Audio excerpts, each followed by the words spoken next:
একটা লাউ পাতা দিয়ে ভাপা করব। জিরের গুঁড়ো দিলাম, ধনের গুঁড়ো দিলাম, সর্ষেটা মিক্সটিতে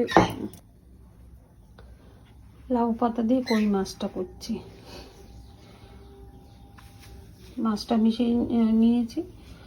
প্রথমে জিরের গুঁড়ো, ধনের গুঁড়ো আর কই মাছ ভাপা,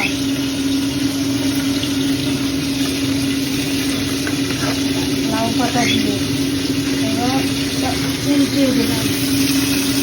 লাউ পাতাটা উল্টিয়ে দিলাম। আমার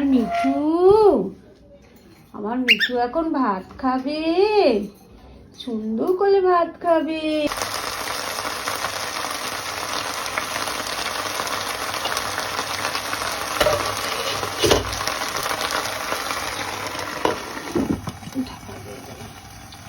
কই মাছ ভাপা,